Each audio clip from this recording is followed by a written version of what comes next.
Lifeboat Live, we have 4 simple rules. Number 1, we don't discuss politics, ever. Number 2, this is not a religious channel, and while you might hear people say, God bless you, or I'm going to pray for you, or I wouldn't have gotten through this without my faith, that's fine. What's not fine is to say, my God is better than your God, or here's why you're not getting into heaven. It's not going to fly. Number 3, we believe wholeheartedly if you can't control your tongue, then you can't control your life. So while on board, there's not going to be any cursing in the live chat, period. And number 4, there is no room for mean people on the lifeboat.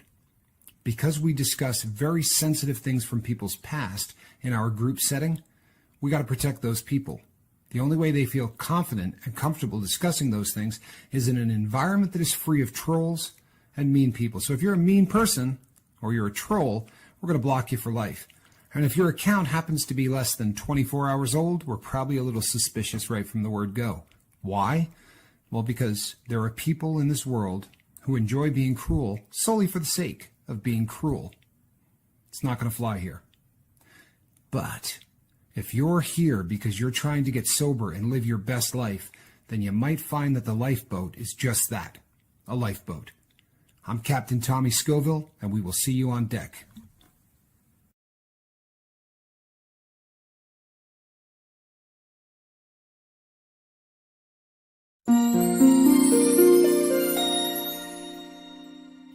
Hey everybody, I'm Captain Tommy Scoville and you are on the lifeboat. Good morning. Hey, Lady Crispin, how are you? Heather, watch the road. I know that Heather Joy is on her way to to my hometown. So when she chimes in, she really ought to be looking at the road. So, peeps, today we're going to be talking about a little bit about servitude. I got had some crazy stuff happening to me in the last couple of days, and I don't mean my head burn. I feel like saying what I'm about to say is probably, I don't know. We'll just hope that nobody's listening. My mentor is working on a bagel. I don't want to get anybody all fired up that WW3 is on its way or whatever, but those people working in the prison system making uniforms are making uniforms faster than they've ever made them before. And it's causing a backlog, which means that the people at Unicor are working absolutely ridiculous hours. Cultivate Kindness, good to see you. Scooby, good to see you. Full of Hope, good to see you. Miss Hermit Hill, Kentucky, good to see you. Charlie Murphy, always glad you're here. So this individual, my mentor, is working almost around the clock in Unicor. And what that means is every once in a while, he might be able to get on a phone and sneak out a phone call that is not cut off at 15 minutes and doesn't have anyone listening. And I got to spend a ton of time on the phone with Q, which was just beautiful. Really was. Absolutely an amazing time, I think, for both of us. He's one of the smartest people I've ever met, and I've said that so many times, but every time that I'm able to talk to him for long periods of time, we talked for about an hour and a half, and which again was just absolutely amazing. But we were talking about the lifeboat, and I was talking about the sort of pivot that the lifeboat has taken and how this has kind of become a mission. And I said, I feel like I'm finally ready to do what I do. That for the first year and a half of doing the lifeboat, I don't think I really had my legs underneath me 100%. And he said, yeah, that wouldn't surprise me. And I said, this was his idea. A lot of the vast majority of this was because he kept telling me that, if you were given any kind of talents at all, that you're supposed to use them. And I said to him, so you didn't think I was ready to run the lifeboat when I first got out? He said, no, not at all. And I said, "You just being a jerk?" He said, "No, I didn't figure you were probably far enough along in your sobriety to really be ready to take the helm of this channel the way that it probably needs to be taken." I said, "Then why the hell would you have me do it?" And he said, "Because it wasn't about you helping other people. It was about you helping yourself." And boy, that messed up an entire night's sleep. I'll tell you what, I spent a lot of time thinking about that, and just how much how profound that is. That wasn't about anybody else. It was about you. He didn't figure that if I didn't instantly start helping people, that I was going to remain sober. You see, there's something about taking an active role in other people's sobriety that really has an effect. And there's a handful of you. God bless you. There's a handful of you, and it's more than one hand. There's probably about 12 or 13 of you that have seen almost every show I've ever done. And if you've missed one or two, you haven't missed a lot. And there's hundreds of them, right? So you've heard me tell every story and repeat myself 1,000 times and all of those things. Sorry. But for the vast majority, you haven't seen all of them. You know how many new people on the boat have no idea that I ate foul fish at any point? I mean, there's only about 800 views on that thing. So there's a lot of videos that people just don't see. And because of that, I get emails from people who talk about things that they miss the boat, no pun intended, because they don't have any clue my story. They only see pieces of it, right? And I'm not chastising anyone and telling you to go back and watch all 780 videos or whatever, because good Lord, that would take you the rest of your life.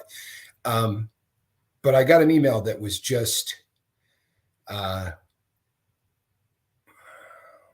got an email from somebody. And if you sent this email, I'm not picking on you and I'm not saying your name, so don't tell me that I'm a bad person and all that. But I got an email from somebody that said to me, "I don't think you can imagine what I'm going through in my life." And I didn't get a chance to respond to that because it was part of a very long email. It took me about 10, 15 minutes to read. But one of the things that I couldn't possibly imagine is, this is an ex-convict. This is a person who just got out of prison, who obviously has not caught too many of my shows, because this person said, "You can't know what it's like trying to re-enter the world." And obviously I have a pretty good idea of what that's like. The person then went on to say, "And the most painful thing is that I have 2 children, and I know I will never get a chance to see them ever again. Because of the things that I've done, there is no chance that their mother is going to allow me to have anything to do with my children. And I know that when they become of age, they're going to hate me." And the person then went on to say, and I'm not trying to dump all this on you, and I know that this is probably a difficult thing for you to even comprehend, especially since I saw, a video with your daughter sitting next to you. So why am I bringing this up? I'm bringing this up because when you start helping other people, it brings you back and it reminds you of exactly what sobriety means to you. It reminds you of what these things have done in your life, because I can exactly know what this guy's going through. I remember having conversations with people about how my daughter was never, ever going to like me. There was no chance she could. All of the things that she is hearing about me and all of the things that, I didn't realize that they told her I didn't want to be in her life. If I had known that at the time, people, I don't know how I would have been able to get through it. I just figured they told her I was a loser, but I didn't know that she thought I walked away because I didn't want her, which is just heart-wrenching. But I spent about an hour and a half on the phone with my daughter last night. And the juxtaposition between that email and then talking to my daughter. But without helping other people, all of this is gone. I miss all of this. It becomes very easy to fall into the routine of life and forget who and what we are. People, I'm a drug addict. I got 8 years sober soon. closing in fast on 8 years sober, but I'm a drug addict. Yesterday, a probation officer showed up here. I told you that story. What I didn't tell you is this. The probation officer said, you've been on probation long enough to be off paper. I said, I know that. And he said, well, then are you going to do anything about it?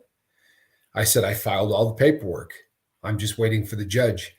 And he said, excellent. Public defender's office, or did you pay your own attorney? I said, well, my attorney was a gentleman who I hired, the most famous attorney in the city, for real, and probably the most expensive one. And he died of C+ math while I was in prison. So his name was Dennis. I won't tell you his last name for his family's sake, but Dennis died while I was in prison. In fact, I had called during the C+ math because I needed my file sent in hopes of maybe getting out because of some medical conditions that I had. And when his secretary answers the phone, I said, can you put Dennis on? It's Tommy. And the secretary said he's dead. Really, dropped it on me. There was no sugarcoating anything. He's dead. I said, oh, sorry. So since my attorney is dead, I can't file without him, and he's dead, which makes that process difficult. And someone has offered to help me, and I'm terrible at this. I'm worse at this than anything in the entire world. And I was telling Q about this, and I said, all I got to do is file this paperwork and I'm done. I've done everything right. The judge is going to let me off paper. I'm going to be free, as free as I can be for the first time in my life. And I'm not joking, for the first time in my life. I have been on paper, right, being watched by the government in one way or another since Ronald Reagan was president. And I'm not being funny.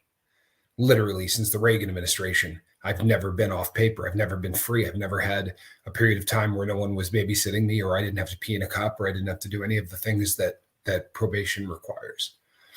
And I said to Q, I said, somebody stepped in and said that they would be willing to help me. And I'm not going to say who, because that's gauche. I wouldn't want to do that to the person that was trying to help or anything else. And he said, and you're going to let them help you? I said, I really don't want to. I said to the person he said, you're a jerk. He said, you're a jerk. I said, no, you got to understand. And he didn't let me finish my sentence, which he's quite famous for when he's really on one. He said, no, I know what you're going to say. I said, okay, go ahead. What am I going to say? You're going to say that all of the money that comes in for this channel goes back out to people. I said, correct. So if I let somebody help me, he goes, the money's going back out to somebody who needs it. But more importantly, you're stealing from somebody the opportunity to feel what you feel when you get up at 4:00 in the morning and talk to people. You're stealing from somebody an opportunity to help somebody in recovery that needs help. He said, if it's driving you nuts, then demand that you pay it back. I said, well, I had talked about that, but I still felt guilty. He said, yeah, because you're an idiot. Because you're an idiot. It's so easy to get wrapped up in who we are and what we're trying to do that we can become myopic, and everything around us starts to get blurry except for that tunnel vision, that alleyway that you're staring down, and everything else around it begins to blur. And there are no accidents. There are no accidents. You meet the people that you're supposed to meet in life. You do. Even if they're jackasses, they're there for a reason. This is my humble opinion. You don't have to agree with me. But every single interaction you have in your life is there for a reason. Sometimes we're not smart enough to look for that reason. And sometimes that reason can slap you really hard in the side of the head and you still don't see it. But last week we had some tough interactions. Those people were meant to be in my life. Those interactions were meant to be there. They really were. The letter that I got that said, you don't know what it's like to not know if your kids are out there hating you. That letter was an important part of my life. It needed to happen. Spending an hour and a half on the phone with Q needed to happen. It really did. Do you know what the common denominator of all of those things are? That without the lifeboat, none of them happen. None of them. Without me wanting to help other people, and by the way, I really thought it was just about helping other people. I really did. He convinced me of that. He convinced me of that when I was incarcerated, that this was all about serving other people. It's not. And I've said that before. I'm not completely, stupid. I have moments of clarity. I've said many times I get more out of the lifeboat than anybody listening to me does. I just didn't realize that that was by design. And I'm going to tell you something, people. I'm fired up right now. I really am. I think that what is going to happen with the lifeboat is going to be considerably bigger than the lifeboat. I have every intention of this becoming a movement. I have every intention of this becoming life-changing for a lot of people. I think that, as arrogant as this is going to sound, I believe that I am on this planet to make people view addicted individuals through a different looking glass. I really believe that's why I'm here. And very often, and I've told you this before, when I would fantasize or I would try working through things or I would start thinking about the future or anything else, my mentor would say, follow it through to its final conclusion. What do you see happening in your head? Now, doesn't mean that it's ever going to happen the way that you follow through in your head, right, to the final conclusion. But you do this because without visualization, success is a difficult thing to make happen. Do you understand? We visualize. Athletes do it. If you've ever watched a professional skier, someone that's really good, you watch the downhillers or anybody else, and they sit at the top of the trail with their eyes closed and they go. And they're literally making that run in their head before they go. Because without visualization, it's very difficult to get what we want out of life. And the reason is, and we've talked about this many times on the boat, your brain doesn't understand the difference between a memory and reality. That's why a strong memory can throw you into a panic attack. What about a memory that hasn't happened yet?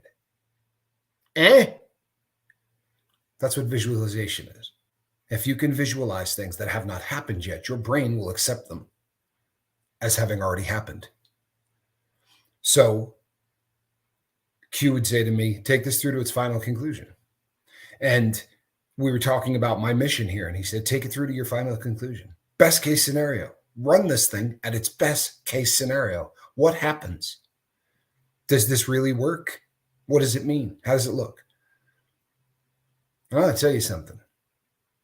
If I run this through to its final conclusion, then I testify in front of Congress. Yeah, that's not beyond the realm of possibility. In fact, it's not a difficult thing to do. If you're willing to take the time and the money, it's not a hard thing to do. You write to the right people and you could definitely testify in Congress. But if I keep following it through to its final conclusion, then we actually do it. We pull it off. The world begins to change how they view addicts. The laws begin to change so that addicts start to be treated differently. And I'll tell you something. In the perfect world, an elected official somewhere in this country is going to appreciate what I do to the point that they want to help me. Because in a perfect world,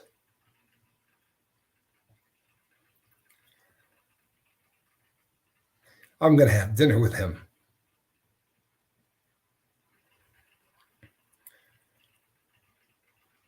I'm going to make enough of a difference where I'm going to be able to get somebody to let him out of prison because he shouldn't be in there.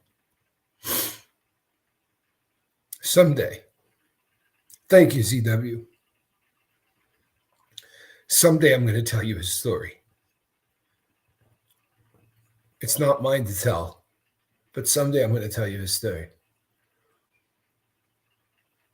Because you talk about somebody that should not be behind the walls of that shithole. Sorry.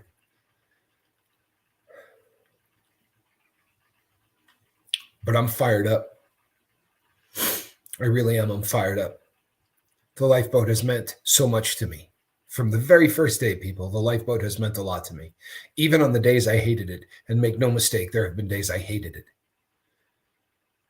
But I've never once lost sight of the mission, and I've never hated the people on it. But right now, I'm fired up. In fact, right now, I'm walking a really healthy line between excited and pissed. And those are not such a bad combination, honestly, for me. They're a pretty good combination. So, by the way, can you see the mark right there? Oh, man. Sorry. But I'm visualizing every day now for the rest of my life, sitting down to a damn good steak dinner with Q, with him dressed in street clothes. So I'm going to say something else too, because there are stupid people abound. There are stupid people that abound. And I get emails from stupid people all the time. And I could put up with a whole lot of stupid. I really can. I could put up with a whole lot of stupid. It's part of sobriety. It's part of this entire game. If you go to help people, you're going to deal with them when they're at their worst. You're going to deal with them when they're being stupid. You see drugs take the helm, and when drugs take over, we do really dumb things. We say really dumb things, and that's just part of it. And a lot of that ends up being quite abusive to the people who are trying to help you the most. It doesn't make a lot of sense, does it? But it's the truth. So if you choose to try to help large numbers of people get sober, a bunch of them are going to crap on you. If it's like the story I've told of trying to teach my first wife how to ski. She saw videos of me doing backflips on skis. Right? She saw videos of me jumping off 105-foot cliffs with skis on. So she thought, all he's got to do is get me up there, wave a magic ski pole, and instantly she would be a skier. She thought it would be considerably easier than it was. And she did not much like the falling down part, or the part where the instructions were actually difficult. Well, that's kind of the nature of trying to help 4,000 people get sober. A lot of them are going to want you to wave a magic wand, which I simply don't have. And they're going to treat you poorly. And that's just part of the game. And I get it. And I can put up with a lot of it. But I want everybody to hear this one. You drop the N-word in an email, in a comment, in anything else, I am going to block you for eternity. I'm never going to speak to you again. It comes from a level of ignorance that I can't wrap my brain around. You understand? I can put up with so much stupidity on this boat. I can't put up with racism. And there have been a couple of instances of people who have made jokes that they thought might be funny. And, racism comes from a point of ignorance. It really does. Not stupidity, ignorance. There are people out there that just don't understand that we really are all the same. There are those people. Sadly, if you're one of them, I'm going to need you to ask you to leave. Sorry. I don't really lay down a whole lot of rules where I say you do this and you're gone. There are people who have said some horrendous things about me that are still on the boat. But it's gotten to a point where there are people who realize that if they want to take a shot at me, they're probably going to have an easier time doing it at Q. I will never, ever talk to you again. Plain and simple, you'll be gone. And it will be a violation for which there is no chance on God's green earth that you will ever come back. They're not jokes I want to hear. There's nothing funny about them. And that's all I got to say about that. The important thing from my conversation with Q was, no, I didn't think you were ready to try to help as many people as you could. I didn't think you were ready for it at all. I said to him, you didn't think I was going to crash and burn? You didn't think that putting that much on me might have been an issue? And he said, no, not at all. The issue becomes when you spend too much time focusing on your own problems, not when you spend too much time focusing on other people's. There's an amazing thing that happens when you start spending time focusing on other people's problems. Yours come into focus. but you haven't got 20 hours a day to focus on them. You follow? Somebody calls you up and they list the 6 things that are going wrong in their life. And one of them is very similar to something going wrong in yours, except you're devoid of the emotional attachment because it's somebody else's problem. So you step back and you offer advice and you ask questions and you work through what those people are talking about. And then when they hang up the phone or you stop emailing or whatever the case may be, that fast, what you were thinking about in your own life comes into focus, vicious focus. So was I in danger by trying to help too many people? I was in danger of not being very good at running the lifeboat. I was in danger of not being very good at doing this job. And I wasn't. Straight up. I look back at the early videos and I read emails back and forth between me and people from the beginning. And sadly, I was not very good at this. I'm getting better. I really am. And we had a talk last night for the first time about Cindy. I never really had a chance to work through any of that with Q. And I'm going to struggle forever at some level with wondering if maybe if I had met her today, you know what I mean? Like maybe I would have done a better job and maybe there would have been something I could do. Don't put a comment up right now telling me that don't beat yourself up and all that crap. I know that. I'm not fishing for any of those. So don't put that comment up, please. But that's just part of this. And the reason that I'm telling you this is because this show is about helping others. If you do, there are going to be some disappointments that you will not be able to wrap your brain around. There will be disappointments that are so strong that they might threaten your sobriety. True story. But if you live your life avoiding anything that is going to threaten your sobriety, your life's going to suck. I'm sorry, but that's the truth. You can't live your life in a cocoon when you get sober. If you begin to reach out and help other people, amazing things are going to happen to you. Your life will become in focus in a way that it never has. You will look at yourself in the mirror in a different way. Not an arrogant one. I promise you, doing the lifeboat has not made me think that I'm cooler than I am. If anything, it's given me a whole lot of clarity on who I really am. I did a show about 2 or 3 weeks ago. Mark, good to see you back. I hope your back's feeling better. Or was it your neck? One or the other. Glad to see you back. I did a show about a week or 2 ago that said there are no gurus. I'm not a guru. I'm not. And we go through these phases where all of a sudden there'll be 40 or 50 new people that come on the boat. So about every 3 or 4 months, I need to do one of those shows. I'm not a guru. I'm not even really fantastic at the sobriety thing. I care. And I have read everything that you can read. What I got going for me more than anything else is that I care. And I think the reason that I'm coming into my own is because I'm starting to care about the drug addicts that I haven't met. The difference between the lifeboat today and the lifeboat 2 weeks ago, 3 weeks ago, is that the scope of who I want to help has gotten a lot larger. I used to say that the goal was to help 6 people. And if I could help 6 people, then I would try to help 6 more. Amazingly, I think that now the focus is to help all of those people out there that don't have a drug problem.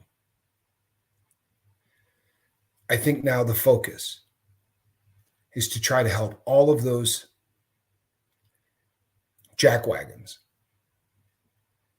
who like to sit in ivory towers and hurl down insults and judgments on people for a disease that they don't understand and that they know nothing about. Yesterday, I talked about some states that restrict things. And a correction was made by someone that said, "You're wrong. Alaska absolutely helps people." That very well may be the case. But on paper, Alaska says that they do not. Very often, because of bureaucracies being what they are, people fall through the cracks. Yesterday, I spoke about a man named Rudy, who for 5 years fell through the cracks. For 5 years, he was a counselor and was given awards for being an amazing counselor, for helping people get sober, only to have a new administration come in and catch that paperwork. Let me give you another great example. I have been to Australia 3 times. Australia does not allow felons into Australia. I have been a felon since I was 16. I fell through the cracks. Can't fall through those cracks anymore. If I could, I would have already been there. But Australia will never take me again. In fact, I think that sadly, Australia doesn't take my brother because of me. I mean, I really believe that. I think that a great deal of my criminal history has tainted Johnny's ability to get to the woman he loves, which is quite sad. But I do believe I have a hand in that. You see, we look an awful lot alike, and it's not a DWI.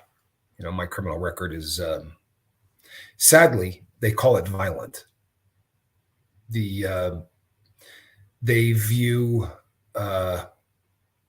bank robbery as a violent crime, as they word it in the United States Revised Statute 5112 A, B, and C. It says that bank robbery by nature is a violent crime because the assumed threat is, if you don't put the money in the bag, I'm going to kill you. Even if you don't say that. I never once threatened anybody. It's a true story. When I robbed banks, I didn't threaten anybody. I didn't go in and say, give me all the money or I'm going to kill you. Only once ever in any bank robbery did I even raise my voice, which I did do, but only once. I think I've told the story on the boat before. I did a bank robbery in Georgia, and it was a female teller who locked up. I mean, it was literally like locked up, couldn't move. And I was never even cruel. I used to go in and say things like, "Woo, well, it's hot as hell out there." It was like 105. Is it always this hot this time of year? Boy, this would drive me absolutely insane. I don't think I could handle this. I need you to take the top drawer and the bottom drawer, pull all the cash out and stick it up on the counter, please, right now. Do it. Like, that was my approach. I didn't try to. But this woman went and just stared at me, and I went, "Ma'am, top drawer and bottom drawer. I need you to do it right now." And she just stared at me and didn't. And I went, "Ew!" And like veins stuck out of my neck, and all of the people in the bank turned and looked at me. And that woman actually went into counseling, which is not something I'm particularly proud of. But other than that, I was never violent in any way. I think it's important that from time to time I mention this, because if you knew how often someone will say, "You robbed banks?" Once again, it gets back to that guru thing. If you only pop in here once and you happen to catch me on a good day, you know what I mean? You could think I'm somebody really different than who I am. Yeah. So, boy, did I squirrel like hell today or what? The bottom line, people, is that if you want to keep this gift of sobriety, and there is no better gift on God's green earth than the gift of controlling your own mind and your own destiny by letting the chemical that has taken the wheel of your life and kicking it the hell off the deck. There is no greater gift. But if you want to hold on to sobriety, then you got to give it away. Make no mistake, it is one of the most unique gifts in the entire world. The only way that one is able to really hold on to that is to give it away to as many people as they can. And you don't have to get a microphone. Chris King, good to see you. You do not have to get a microphone and sit in front of it. What is Zoloft supposed to do? Zoloft would be sertraline, I believe. Believe it or not, It's now being given as a antidepressant, and it is given for sexual dysfunction in men. Not exactly sure what that's all about, but I know who you are, Captain. I believe I do anyway. Tommy Bird, I bet you do. I bet you do. It is a selective serotonin reuptake inhibitor. Correct. At least I'm almost 100% sure it is. Every once in a while, I will call an SSRI. I'll call a antidepressant an SSRI, only to find out that it is a selective Nora instead of serotonin. It is norepinephrine or whatever, and then they'll go hee and put LOL like I'm an idiot. People, I'm not a doctor. I don't play one on TV. I've just done a bunch of drugs. I take it helped me. Good for you, Militant Vegan. I am a big fan. I'm a big fan in anything that works for people. There are a lot of people for whom SSRIs do not work. There are for a lot of people who believe that SSRIs are poison. For every one of them, there is somebody for whom it was a miracle. So I don't pass judgment on medications like that. I don't. There was a period of time in my life where without Wellbutrin, I would have been in real trouble. I was already sober. I was already working with Q, and there were things going on with my dad, and I could not get out of bed. I was so depressed, I could not get out of my own way. And it did beautiful, beautiful things for me. Wellbutrin was a godsend. I do not take it today because I don't need it anymore. But when I did, boy, it was a good thing. But like everything else, for every substance on the planet, and even if you're just getting high on them, I mean, there's something very funny that if you were, and funny, ironic, not funny, haha, but if your delivery method of choice was a syringe, then you end up running into people in places because that is just part of that lifestyle. Needle exchange programs, methadone clinics, right? And very often you will come across people who use a needle to put a different substance in their body. So very often, people whose substance of choice was heroin would end up running into people whose substance of choice was meth. And toward the end of my run, the people selling one sold the other, like it was one-stop shopping. So it was a recurring thing that I would run into people who were addicted to meth, who were just astounded that somebody could do heroin, because they would just go, why in God's name would you want something that puts you to sleep, right? Something that would make you nod out makes no sense to them. On the flip side of that, if you're a heroin addict and you like to be taken down and sedated, the concept of being awake for 2 or 3 days at a time is just makes you scratch your head.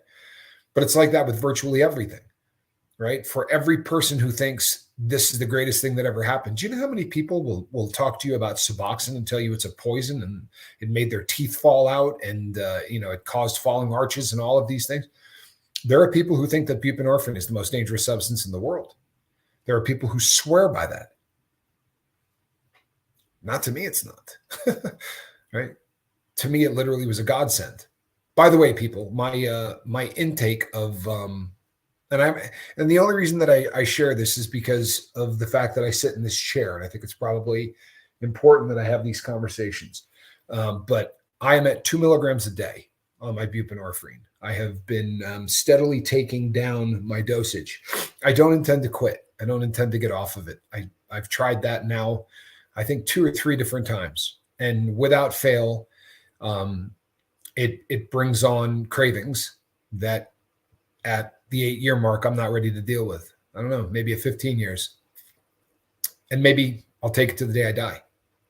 Beats the hell out of what I used to take. But just from a standpoint of, I don't see any reason to take more of any substance than I need to. 2 milligrams does exactly for me what 16 used to do, and then what 8 did, and what 6 did, and what 4 did. I don't notice any difference at all at 2. I don't know whether or not I'm going to go lower than that because it conveniently comes in a 2 milligram strip, and I don't know. Maybe I'll play with it, but right now that's where I'm at. People, we talk about staying sober, and yesterday I said to somebody on the boat that it's a bag of tricks.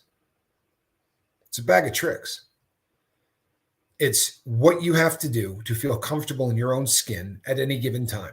When that moment comes on that you just feel like everything is overwhelming and you can't stand where you are, it's a bag of tricks. And every time you learn a new trick and you master it and you throw it in the bag of tricks, you don't use the same one every single time. There are certain occasions that require different things. I'll give you a great example. If you can get really good at having the chutzpah, being comfortable enough to say to a group of people, you know what?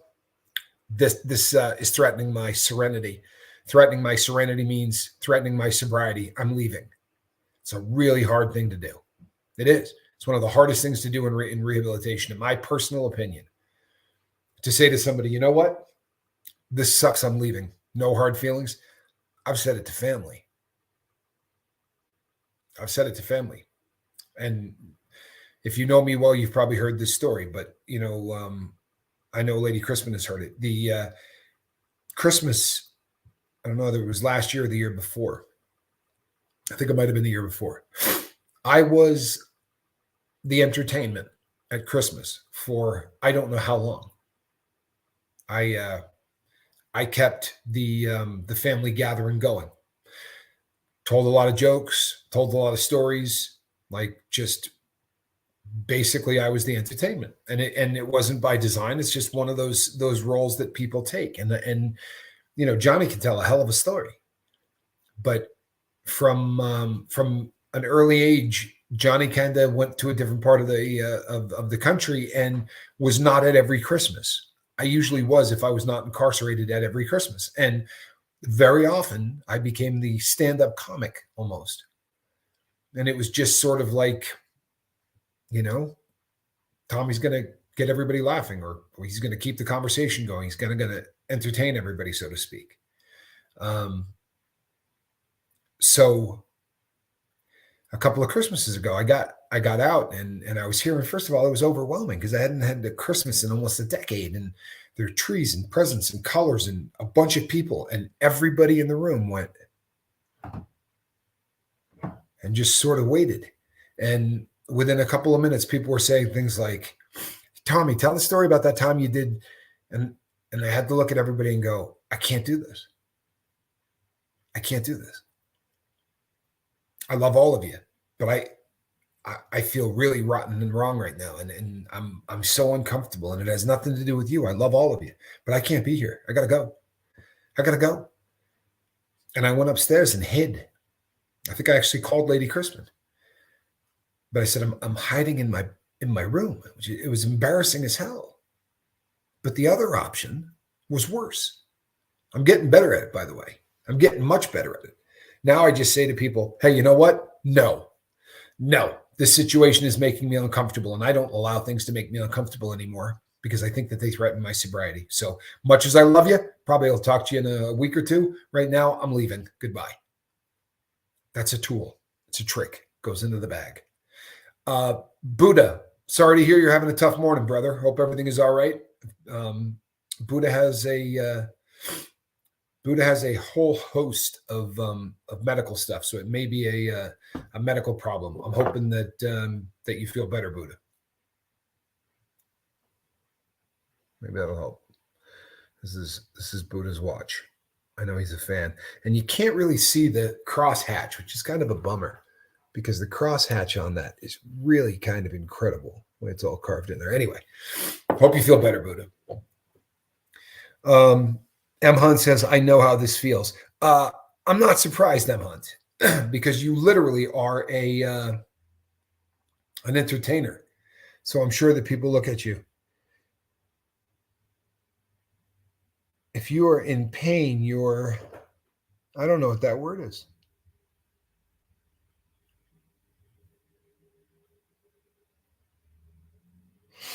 People, I honestly, Chris, I don't know what I can't pronounce that word. Glutathione. I can't pronounce that word, but I am a big fan of listening to Chris King. I really am. You're more than welcome, Buddha. Hope you and I'm pulling for you and praying for you. I hope you feel better. Cheryl Niles, good to see you. Well, you can rate it, Cheryl, but that doesn't help me pronounce it. Glue. First of all, I need to put on the Homer Simpsons if I really want to pull this off. Anyway, Tommy, you should see how my dog looks at the watch when it's ticking. Oh, she's so paranoid. It's hilarious. There are certain timepieces I have will drive Squirrel Nut Zipper crazy. So I know exactly what you're saying. The really old ones where the balance cock sits on the top of the plate as opposed to the bottom go clack, clack, clack. In fact, you know who has that watch, just doesn't have it yet, is Monk. You can hear Monk's watch from across the room. I mean, it literally drives the glutathione is a substance made from amino acids, glycine, cysteine, and glutamic acid. It is produced by the liver and involved in many body processes. Oh, yeah, I knew that. Glutathione. See, Chris King's got it together. You see that? It's glutathione. Thank you, Chris. See that? A little phonetic spelling there for the dumb captain. Well played, Chris. Appreciate you. Where is Monk this morning? You know what? I don't know the answer to that, but Monk sends me pretty routine emails. So if something was wrong, he definitely would let me know. He may be sleeping in.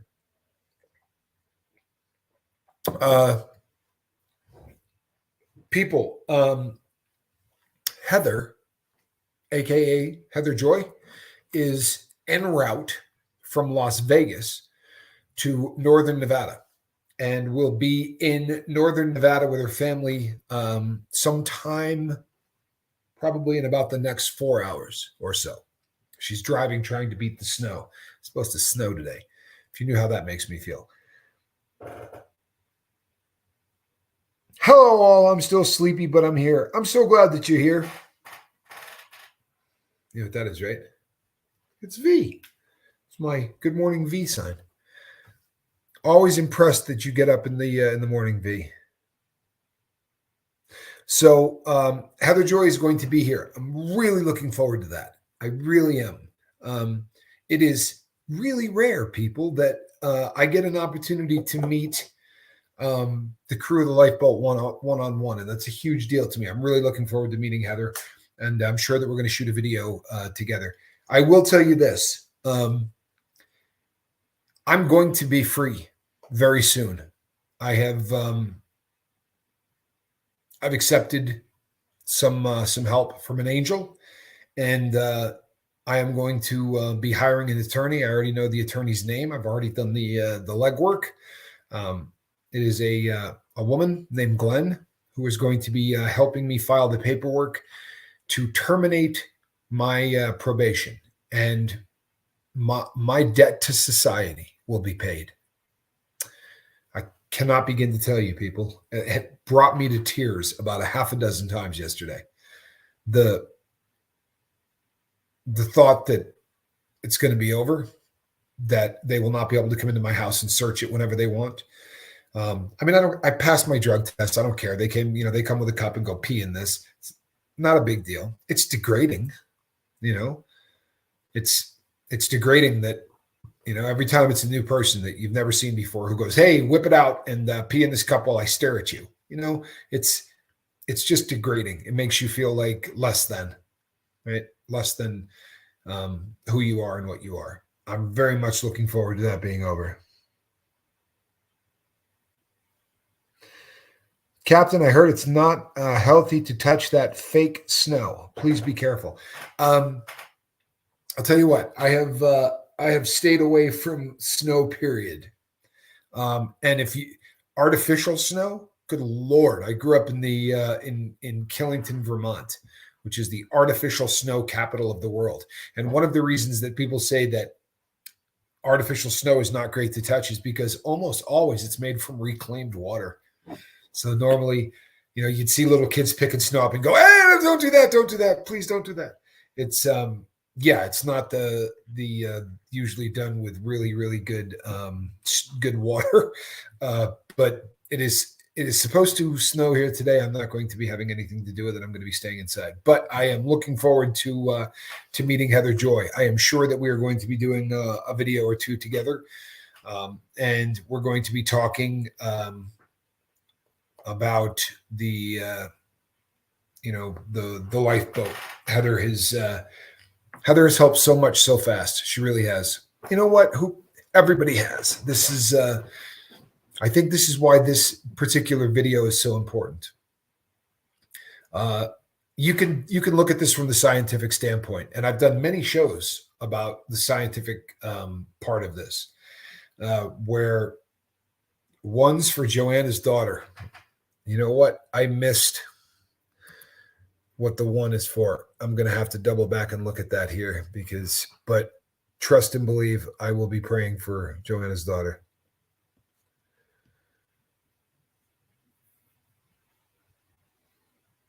Sorry, people, bear with me.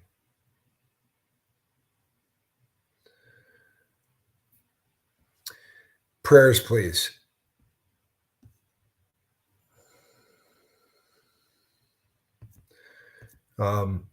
You got it, hon. You got it. T. Prada, good to see you. But I've talked many times about the chemicals that are released into the body, that science has proven in no uncertain terms that nothing is better for the cocktail cloud seeding with silver nitrate and other chemicals. Oh, that kind of fake snow. Gotcha, Sarah. Gotcha. Fortunately, I will be avoiding it like the plague. I'm not going to be outside, and I promise. I'm really going to be avoiding being outside. The cocktail of brain chemicals that happens when we serve others. I talked about this so many times. And it's a fact. It's not, you can't argue with me on it. It's not debatable. There are very few things that we can do on the planet that reward you chemically in the brain more than helping others. But forget all that. What it does for your sobriety, what it does for perspective, what it does for focus, what it does for clarity. If you really want to keep this, then give it away. If you really, really want to keep your sobriety. Many times what's sold as cancer may be as simple as parasites or bile. Check out 75 cancer cures on YouTube. You want to hear something frightening, people? And you talk about me going off topic a little bit, but I don't know if you've heard, but there is a type of cancer that they just unleashed AI on. I don't know if you've heard this, but AI supposedly has discovered a cure for a type of skin cancer in 3 days. I don't know how I feel about that. I'm not a big fan of cancer. It's touched my life. I don't know how many people's lives have not been touched by cancer. It's touched my life on more than one occasion. But I am concerned about AI and what it can do. Hey, that's my son. Hey, bud. Good to see you, Spanx Calhoun. People, if you had any idea, it's hard to put into words how proud I am of my son. More every day. And I've been proud of him for a long time. But boy, oh boy, man, he is just really becoming,